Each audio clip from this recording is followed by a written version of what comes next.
You know, sometimes you can see somebody, you just know they're dumb. Every time I look in the mirror. There's these people driving around the DMV, and you see, like, how are you in a Mercedes?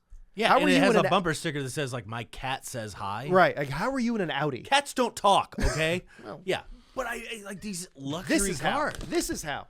$272,000 a year. How is government-funded nonprofit a thing?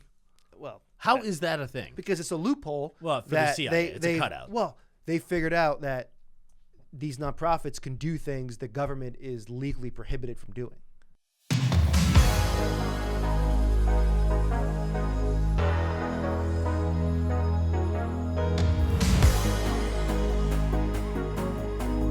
We're behind this major national story by by the time this airs 5 or 6 days, but why don't you a full week. why don't you set the stage So here for us? as a citizen of the Commonwealth of Virginia, not a state, a Commonwealth, they had a very obvious Dem power grab. Now that they have a Dem governor who's a CIA stooge, Abigail Spanberger, or as my kids call her, Scamberger. Your kids call her The that? kids call her that. Scamberger. It's very clever. I call her Spam Burger. Call her Abby. I call her Abby. Anyway, there's got to be fertile ground for comedy there. Listen to this. So the redistricting passed. It went from a 6-5, right, Dem to Republican, 6-5, which is already crazy, considering the rural population of Virginia, to a 10-1 Dem. So just like an obvious power grab. Put that in the camera. Maybe it's on the screen. I don't know. Listen to this ballot question. I assumed ballot questions were written by like an independent panel. Listen to this ballot question. Should the Constitution of Virginia be amended to allow the General Assembly to temporarily adopt new congressional districts to, quote unquote, restore fairness in the upcoming elections while ensuring Virginia's standard redistricting process resumes for all future redistricting after the 2030 census? This is insane. It's allegedly unconstitutional in Virginia, though I'm not an expert on that by any means. This question, what it really says is, should Virginia temporarily gerrymander a 10-1 Democrat state for the midterms to flip the House and impeach Donald J. Trump? Do you know what my favorite word in this entire ballot question is? Temporarily? Temporarily. Yeah. Do you know why? Why? Because all of these redistrictings are, by definition, temporary because they happen every 10 years. Right. And therefore, they're temporary. Yeah. I love how slimy that is to It's put like that super in there. temporarily. But the average guy that's voting on this just thinks they're retooling something or fixing it to make it fairer. I love that. I mean, respect. Respect to the people that wrote this. Virginia Circuit Court Judge Jack Hurley ruled one day after the Dem redistricting referendum passed that all votes for or against the proposed redistricting amendment were unconstitutional, citing rules that impose certain requirements that the referendum did not meet. I don't know what those words mean. Yeah, it's a lot of words. It's actually more confusing than the ballot question. Yeah. I think the people that you and I trust and respect don't have a lot of hope that this is going to get overturned I certainly don't. when it goes to the higher courts. Yeah. Which is really I scary. assume this is state law, right? Elections are done by the states. Yeah. So this is state law, so it's got to go through that process. And then you have to, if you lose that, somehow appeal to the federal circuits. Before we get to this Supreme Court. clip from Nick Freitas, I just want to say 4 months ago, the Indiana legislature had the opportunity to make a outstanding map for Republicans. Yeah. Those guys punked out so hard because they were operating under 1990s rules. Yeah. Where you had some disagreements, but this is all about the American people. it's all about the American people. It's about fairness. Yeah. It's about we don't do that. The rules of fair play. The rules of fair play, and we don't want to treat the other side unfairly. We don't want to treat them like we don't want to do unto them as we don't want them to do to us. Yeah. Well, How did that work there's out? a new Indiana? game, and Indiana punked out, Yeah, of and they course. rejected a baller map, Yeah. and now they have an okay map when they could have added a number of seats, or at least tried to. Yeah. Virginia comes up and says, We hold my musket. Yeah, hold my musket. They are zero sum. Yeah. Like the Dems have a purpose, that is to destroy this country, basically make it some sort of corporate Marxist hybrid. We are like, oh shucks, everybody, Yeah, this let's could be just taken out of fair context. play. That's a Midwestern value. Yeah, that totally is. The fair play part is absolutely I'm not from the Midwest, but that is a Midwestern value. And that is a Midwest value. Is there some small part of you, and don't misinterpret this question, that kind of tips your hat to this naked power grab? All part of me does, because that's exactly what I would have done, because I play to win. Right. If I played, I would play to win. I don't play. Yeah. Never played. Not a player. It's just a naked power grab. Yeah. Can we get that Nick Freitas clip? All right, let's play this guy. Texas didn't violate the law when they decided to redistrict. Oklahoma didn't violate the law when they decided to redistrict. Virginia did. And here's what I mean by that. For those of you who don't know, in Virginia, whenever you try to change the Constitution, because, oh, by the way, in 2020, we voted. Yeah, it does. We voted on a ballot referendum, just like the one that just got voted on. We voted on it to say we no longer want politicians drawing. Just pause that real quick. I thought he was talking about a tweet of his that went viral the other day. I don't know if we have it anywhere, but what the tweet basically says is, hey, rest of the country, you think this can't happen to you? And then he cites. Oh, that stuff's coming at the end. Is that coming at the end? Yeah. Can you pull that up? Because he cites what the numbers were in the state legislature and for congressional seats, I think just 10 years ago. And you guys in Virginia were crushing it. Yeah. Like it didn't even look like a state worth going after. Texas looked more appealing than Virginia 10 years ago. And he's basically saying this is a cautionary tale. Yeah. And if you don't mind your P's and Q's, you're going to get took. Yep. If more states do Indiana, we're going to get took. We'll just never be in power. You want another 60 years of tooken. We're going to get cooked. Tooked. You want another 60 years of Dems in power like they were after World War II or from the 30s to the 90s or whatever? 94. You go ahead and Tip O'Neill. You doing it. You pull in Indiana. Do we have that tweet somewhere? I mean, I don't know what to do about that. You either get it or you don't. What was the point of that video? I didn't understand it. I don't know. But he's a Virginia guy. He's a Virginia guy. How about those eyes on him? Those blue eyes. He's intense. I was just mesmerized by it. Is he a military guy or he just does that operator look? I think he was in the military. He's got the operator beard. You think so? Yeah. I don't know. It's a cautionary tale. It's a cautionary tale. This is how one loses one's country. Meanwhile, you know where the pressure is being put now? Where? Florida. Because Florida can call, if I have my facts right, and I seldom do, Florida can have a special session to redraw their maps. But who calls it? Who can call the special session? I think it's the governor. Well, why would he do that? Why wouldn't he do it? Oh, you mean, I thought you meant the Dems were trying to flip Florida. No. He's going to like swing it and like, all right, we'll eliminate. We'll eliminate all of them. Downtown Orlando. Surprise! Now you're the rural panhandle. Like, right? Make that a thing. That's how they drew this. What are they? They're calling it the lobster. The lobster in Virginia. Does it look like a lobster claw? Is that the idea? I think it looks like an actual lobster. Both claws with the body and the tail. Yeah. So fine meat in there. So I think, man, and again, I could be mixing up my messages here, but I'm pretty sure that Hakeem Jeffries, the Democrat leader in the House, said leader. If Florida goes full red with redrawing the map, it's over. Quote, total war everywhere all the time. Does he mean like physical violence? I think total war? No, it means like we're going to go hard. Surprise. They're going hard. They can't go any harder. The spotlight right now is on Florida and what they're going to do in a few other states. But like in my notes here, which are very nicely done and very much appreciated, the unfortunate thing is it's like an outline of topics of which I know nothing. Can we go back to talking about how weird people in my neighborhood that walk around and how much things I hate? We're going to get to that. Play that Spanberger video. Yeah, play that. Cue that thing in case you were wondering if they go hard or not. Yeah. Yeah, here we go.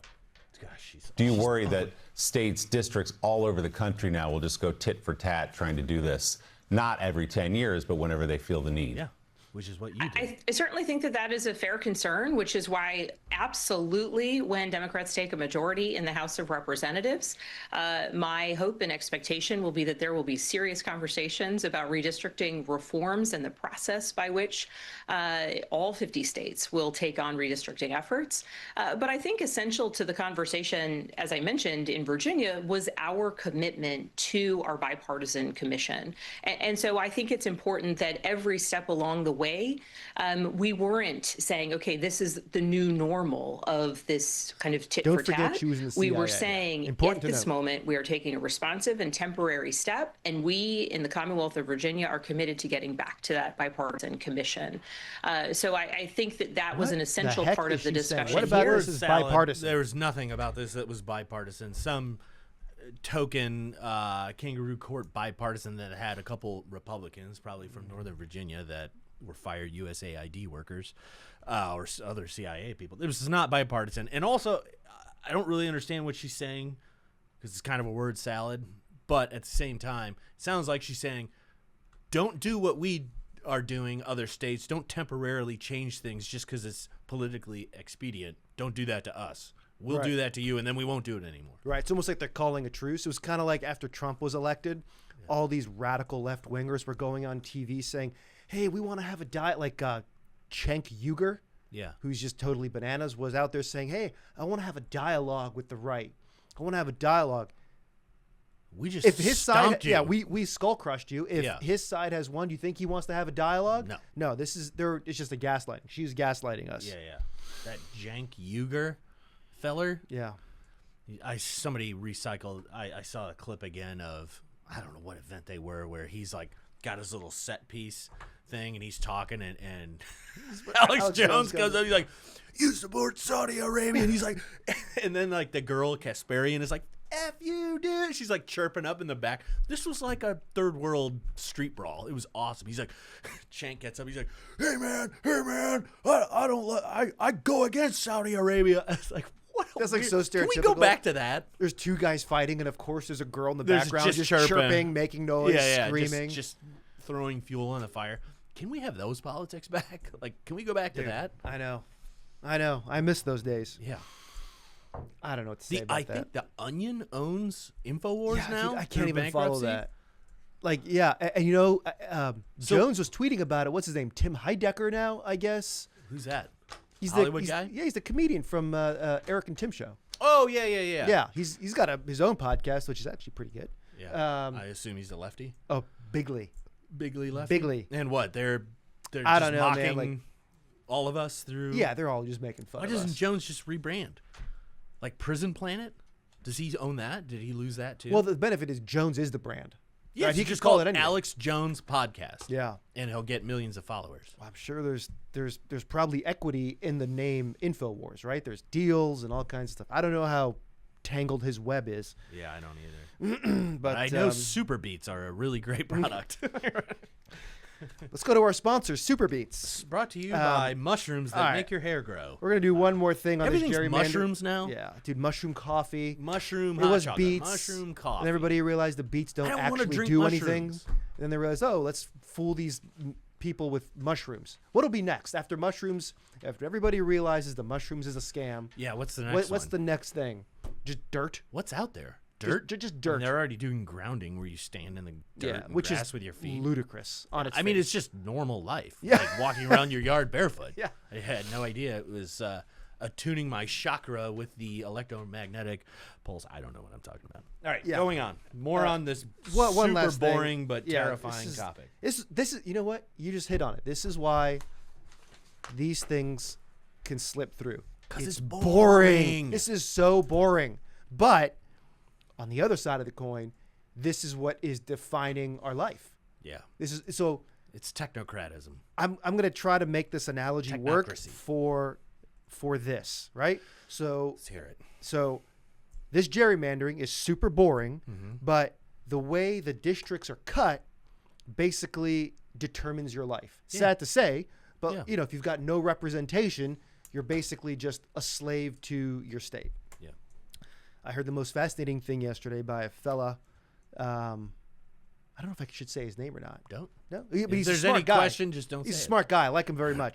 And he was talking about how in that era where the progressives controlled Congress for about 65 or 70 years, with only 2 small blips where Republicans controlled the Senate for like 2 years, he said basically there was a 70-year period where progressives controlled all of Congress. That 70 years reset the way Republicans even think about dealing with Congress. In other words, they always have like a defensive posture. Yeah. Right?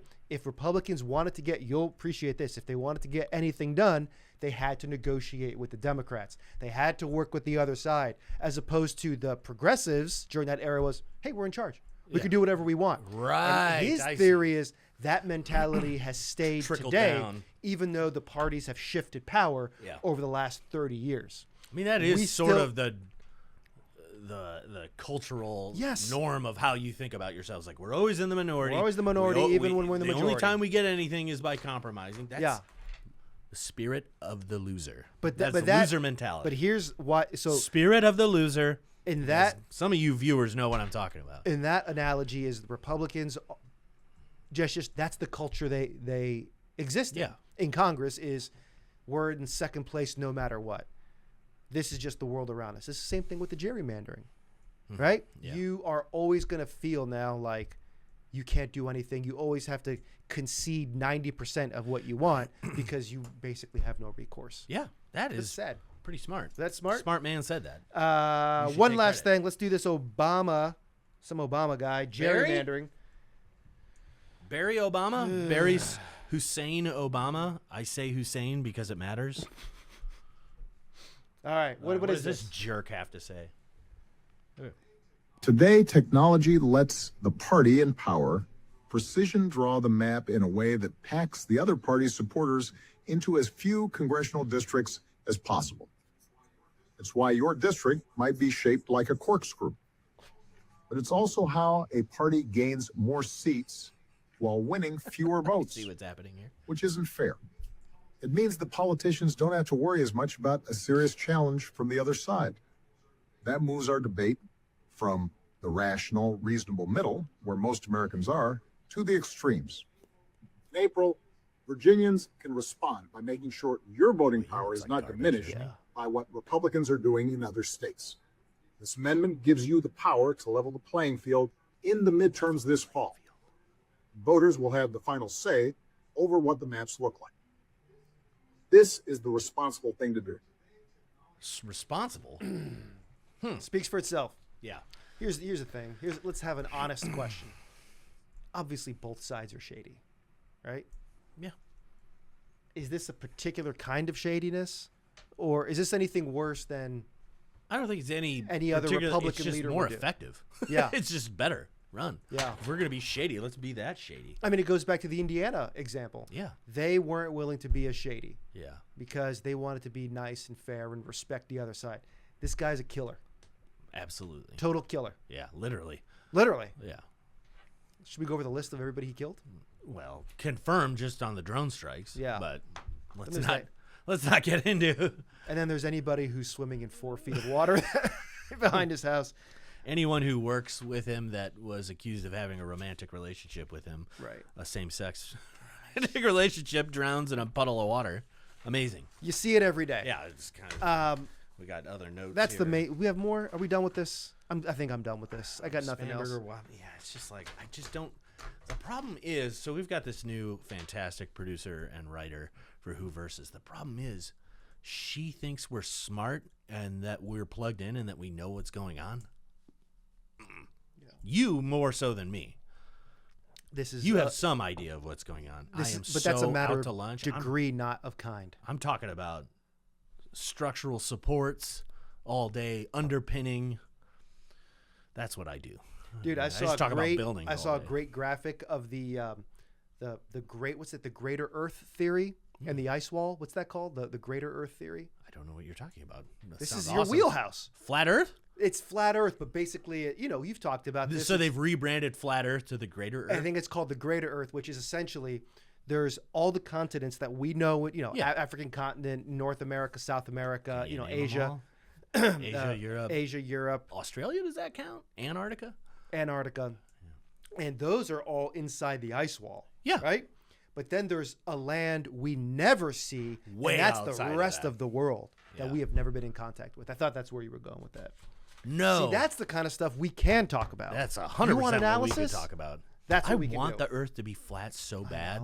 I know. But like Joe Rogan just had some Hollywood movie writer or something on. Tarantino's buddy. Yeah, I saw that. I Tarantino's saw buddy. that. Yeah, I like how no one knows his name. It's just Tarantino's buddy. he's clearly a genius. This guy. Who knows if they're buddies or not? He tried to defend the flat Earth position. Joe's having none of it. He was having none of it, but Rogan is so not, how do I want to say it delicately, doesn't know what he's talking about either, that he can't immediately disprove flat Earth. Like any astrophysicist with mathematics could disprove flat Earth like that. You and I still wouldn't understand it, but they could do it, right? They can prove it mathematically, but neither one of them are conversant in maths. I think And so they were just like, it was like, I don't want to say that. It was like a dog talking to another dog trying to explain how like the internal combustion engine. They have no frame of reference. They can't win the argument because they don't know what they're talking about. Rogan had more of a common sense approach. Like, all right, dude, how are we keeping this all secret? Like, Yes. we've all seen the globe. It looks whatever. As that interview goes on, he is wearing Rogan down. Oh yeah, Like it was Rogan, persistent. he starts saying, "Huh, I hadn't thought of that Well, that way." well, remember he's like, pull up that NASA feed. It's like, what's that stitch there? And Yeah. Rogan's like, oh, Yeah. I don't know what that is. Yeah. Like Or- he was starting to like get or him. he showed him like, this is a picture of the Earth, and the curvature is this way with the lens. Yeah, But when the lens takes a picture of the Earth the other way, yeah. the curve is He the other was way. starting to wear him down, and then at the very end, I believe the guy's like, "Yeah, I don't really believe in flat Earth. I like the position." That's how I feel about Yeah. it. That's how I am with a I lot of don't stuff. have to believe in any of this Yeah. stuff. It's fun to just think about it. I remember my last year or so when I was on the Hill, I committed to the bit that I thought we didn't land on the moon. Yeah, And every meeting that I was you in, convinced me. every meeting I was in, like the boss could have been in the room. Yeah, Like for an all staff meeting, I would just throw out there, it's like, we didn't go to the moon, right? And then I would get attacked for it. And then I would list all these arguments. yeah. And then I would get some of these, other staffers to start questioning themselves. I got them to question their own sanity. That's all that matters. And really. that's what you got to do to have some fun in life. All right, we got to go real quick. We're trying to keep this tight. Are we? I'm going to file this article. Natanya, you don't have it. In the record, please, And we need it in a record.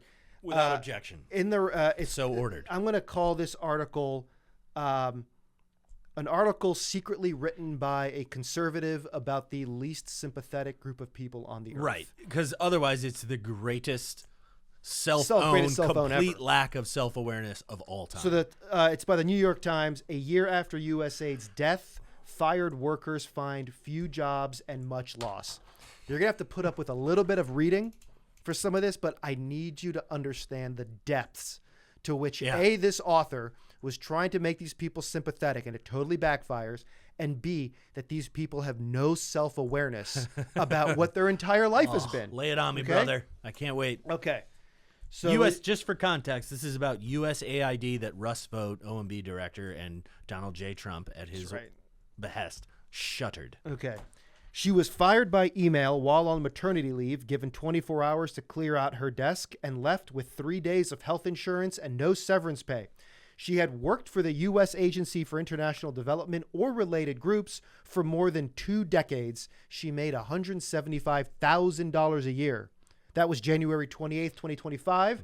Today, Amy Uccello and her husband, who also lost his job when USAID funding for his nonprofit dried up, Yeah. rely on food stamps, Medicaid, and supplemental nutrition program for women and children that helps WIC. with their now 19-month-old daughter. We're going to go more into this article. What stands out to you in that paragraph and a half that I read? They had no-show fake jobs. They had no-show fake jobs, Sinecures. right? Is that the right word? Right. Where you get paid a bunch of money and you don't have to do anything? Basically, right? Like want they do that. that. They do that, especially in academia, right? So here's the Yeah. first thing that jumps out to me. First off, How did she work for 20 years and is just now having a baby. How old is this lady? That's one point. Is okay. Let's say she got the job when she was 20. Yeah. Right. So All right, right 40, out of college. so she could. So 40, but you have a 19-month-old. So this just seems to me like delaying some important priorities. Yeah. Right. 40, and you have a 19-month-old baby. You and her husband Is let's also assume, a complete grifter. total grifter. Let's assume he's making about the same. Yeah. So they're at $350,000 a year. Yeah, What is that right? 375, something like that. $375,000 a year. She was fired on January 28th, 2025. And they're already on food And stamps? They have. That's the other point. No savings? No savings. Nothing. No backup plan. Did they even try getting a second job? I don't think it says here in the in the article. Maybe it does, and I missed it. But my wife and I, I'm sure you do too. You have contingencies. No, I don't. Don't tell my wife. Selling your fillings. No, That's I mean, the first thing is no dip contingencies. into your 401k. Like, Yeah. borrow against your house to make ends meet. Do something. Yeah, Sell your house. Right, but rent an apartment. And this is the part Sell your you were cars. just saying that they have no real skills. She and her husband have applied for more than 100 jobs with no luck. Go bag groceries. Yeah. Go bag groceries. All right, I have to move on because this article is absolutely worth Maybe the we read. should do a part 2. But We're going to have to, yeah. It's too important. Okay, here we go. No, it's not worth it. Hold on. It's too much good Okay. stuff. The thing I want you to focus on is the amount of money these people are making for these no-show jobs. Everyone I know is up a creek. All my bosses, my mentors, the people that would normally, this is somebody else talking, you would normally go to, the people providing me references, said Catherine Baker, 36, who as a contractor made $127,000 a year recruiting staff and helping to start up USAID projects. She wasn't even working on the projects. Yeah. She was recruiting the people to do the projects. They are just robbing us blind through Okay. this. I made a special note of this next one. This one got me hot. Yeah. Others acknowledged, others acknowledged that there was bloat and waste in the agency and a need for reform. Much of the $35 billion it managed in 2024 went to Washington-based contractors, not directly to people in need overseas. The success of many projects was hard to measure. So they put that in there. We're willing to admit that this was a complete grift. We're just upset the grift is over. Right, the grift is over. Much of the $35 billion went back to D.C. That's the reason everybody knows that the DMV area is like some of the richest neighborhoods in this town. You know, all these people like that are their husband and here were grossing $375,000 and with no savings because, like, who affords all these giant houses and these cars? You and I are working people. We don't have giant houses. Also, we have expensive houses. They're not giant. Where they're not right. They're giant. They're expensive because of the area. Yeah. But you and I also have an appreciation that we work sort of in the private sector, right? We can be fired. We don't have any laws protecting us like these people do, which is why it was so difficult to fire them for years. So they had no expectation that the gravy would run out. Yeah, there's you and I do. Permanent Washington would always, when people say the deep state and stuff like that, everyone thinks it's a sinister, like, star chamber of hooded CIA people giving thumbs up and thumbs down to, like, killing people. It's deep state is permanent Washington. Yeah. It's that no matter the permanent bureaucracy, no matter who wins the election, that permanency will always exist and be self-interested and defend its own power until this. It's way more. It's more deep benign. state is. It's more benign. What's the word they talked about? It's often attributed to the Holocaust. The I forget it. It's basically like something can be so benign that it becomes evil. Yeah. Right? Like your apathy can be so bad that your apathy is actually evil. It'll come to me. Yeah. This I article could see that. is That was the only way to pull off, like, the mass expulsion and extermination of people in Europe is that, this is just what we do. Yeah. Like, no big deal. I can't change it, so I'm just going to keep on growing my my rose garden or whatever. One of the things the article does. Should I keep going? I'm loving this. Yeah, this is one of the things fantastic. the article does is it has pictures throughout, which I've removed, and it's really trying to make you feel sympathetic for these people. But they're just not sympathetic looking. They're just normal government people that want to do their best for the country. Quoting now. This is one paragraph leading into another, and it blew my mind. They, the fired bureaucrats, they said they were still burning from President Trump's characterization of them as radical left lunatics. So if you don't want to be considered a radical left lunatic, you'd probably try to tone down some of the DEI aspects of your life, or some of the more, out there Radical things. Radical things. Here's, after that, the next sentence. I'm a queer brown immigrant, said Adrian, a Navy veteran and former senior USAID advisor in global health. They can't help themselves. Navy? Yeah. I guess Immigrant? Yeah, Navy veteran. I'm a queer... Queer brown immigrant. How did you They get in our can't help Navy? it. They're mad that they're being called radical lunatics, and the first way he describes himself is a queer brown I'm a immigrant. Norman Rockwell painting. I'm just apple pie, blue blood, regular American. I'm a queer brown immigrant Navy veteran. Okay. I know. These people, they just No can't. self-awareness. They have no self-awareness. We run into these people every single Constantly. day. They're insane. These are the people that are ahead of us in the our wives in the grocery store, making lives a living hell for our wives. Just being a Karen and freaking out if one little thing goes wrong for them. Again, there has to be a certain amount of compassion. These are human beings, but at the same time, But go are ahead. they? But are they? Right? We've already talked about the greater Earth theory. Let's go Yes. deep on lizard No. people. No, there needs to be a certain amount of compassion. Like, you don't want them to suffer, but at the same time, this is like corrective action, right? If the job you had for 25 years was trash, this is you not being able to justify that in the free market. We're going on. Pay attention to this salary. Cheryl Cowan, 57, was making $272,000 a year In the government?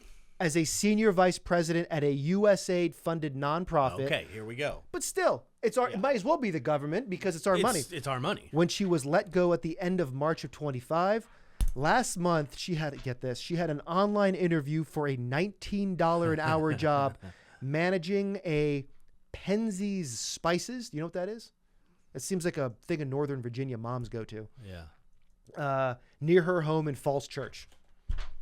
$19 an hour is, you could get a starting salary $20 north of that. That is way less hard work than that. Managing a store and you're only getting $19 from $272,000 a year. to 19. Here's the bucks crazy an hour. part.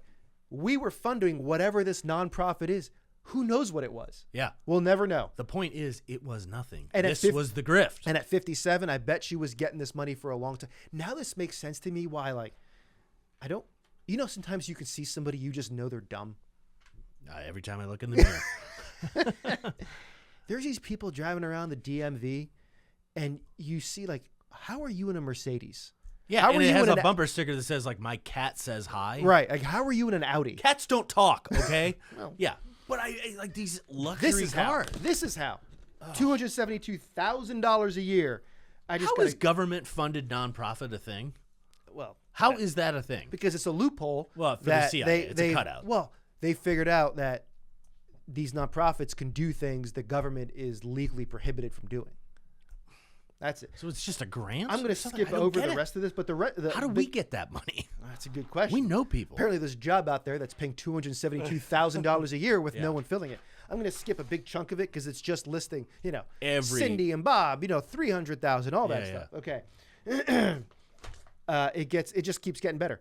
Don Niss, 56, spent 21 years at USAID, including 3 years managing the agency's billion-dollar budgets for Afghanistan and Pakistan. Last year, he was making $195,000 annually as a USAID development advisor to the Pentagon.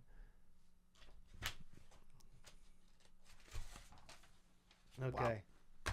I don't even know if I should talk about There's this. so much highlighted here. Also, Okay. blue highlighting's a curious choice. That's all I could find. This one is another, you put this in the category of just desserts. Jacqueline Deb is a behavioral scientist who worked largely in sub-Saharan Africa on HIV treatment.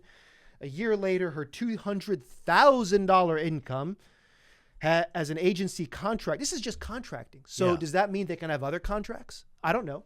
As an agency contractor has been replaced by a $9,000 salary for teaching 2 courses in public health at Towson University in Maryland. Here's the quote, and it's just going to make you warm inside. "I feel invisible professionally," she said. "Welcome to the club. Yeah. Welcome to the rest of America." I feel, Who are these people? I said this yesterday to some friends of ours.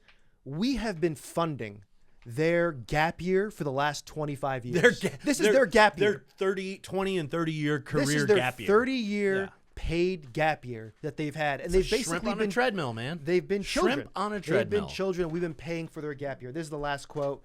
And this one made me angry. These ones here made me understand the psychology of the people that These were basically lunatics, running yeah. the government, these lunatics.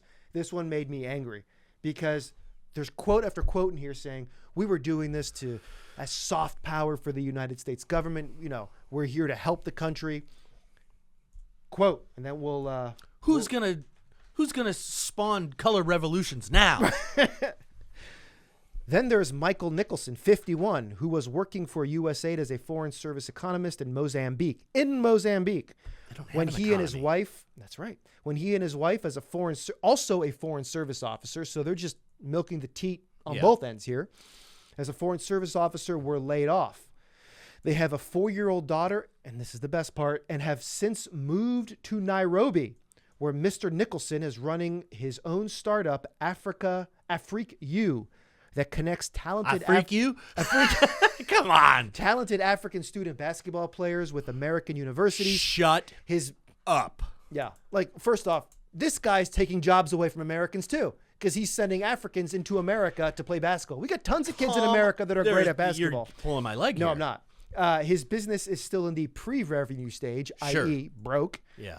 But he is... Pre-revenue? Can I use that? You can. I'm using pre-revenue I'll stage. use that at the end of the month when I can't pay my bills. Sorry, tax man. Pre-revenue. I'm post-revenue this month. I've spent all my money. I'm in my post-revenue stage. Here's the best part. He is still in the pre-revenue stage, he said, but he is optimistic. He does not feel that way about America. He said that he preferred living overseas with other American diplomats. I feel that the United States is not a welcome place for my family right now, he said. We wanted to be around a group of people, Americans and others, that understand what happens to us. We were funding for these lunatics to live in these little, what would you call them? Like Expat expat communities. community, these little kibbutzes of these psychos that hated America but loved that Our we money. were paying. Loved our money for their gap Loved our year. money for their gap year that they've been having for 30 years just so they could talk crap about us. And is this dude, guy? God, this is all of You them. know what? I'll solve your problem. Okay. Turn your passport in. Turn it in. Yeah. Cut it in You're half. not welcome? That Just should turn be it in. You're right. Enjoy your basketball league in Nairobi. Yeah. Come on, dude. What is this guy thinking? Nairobi is what, Kenya? That's like the capital of Kenya, or is it its own country? I think it's... I thought Nairobi was like in Kenya. Anyway, whatever. We're going to cut that out so we don't look stupid. I don't mind looking in my native state. Now I'm mad. What is your takeaway from what you've heard of these people? My takeaway is I have they- zero sympathy for them. they found a line of work where they didn't have to produce, Yeah. got incredible sums of money for doing it. Yeah. Their only Seemingly wasted it. seemingly wasted it. Their only accountability was to other people also doing the same grift. Yeah. They have no real skills they can sell in the real world, Yeah. and they hate this country. Yeah. You That's summed my it up. takeaway. It's like the sympathy I have for them is the same sympathy I have when a thief is robbed. Yeah. It's like, oh, I'm sorry, I don't feel bad for you. You're a thief, and thieves rob It's thieves. funny you say that. That's the sympathy I have. for Who these was people. one of... Did you ever watch The Wire? Yeah. Who's one of the Best show ever. anti-heroes? To me, he was an anti-hero. Oh, it's Omar. Omar, because he's robbing the drug dealers. Yeah. Omar is a bad guy through and through. Yeah. He had a code. No shooting on Sundays, That's right. right? He Yeah, got mad not when, on their when they Sunday shot. crown. Not on that Sunday crown. He was a bad guy, but he had a code, and he robbed the bad guys. So you sort of Yeah. liked him a little bit. Yeah, yeah. You're right. It's the robbers being robbed. Yeah. And now they understand what the rest of us go through. Man, what a powerful episode. Oh, man, my blood checks pulse. Yeah. My blood pressure's through the roof right now. Yeah. It's 10:30. You want to get lunch? Is it that late? Okay. All right, brother. It's good.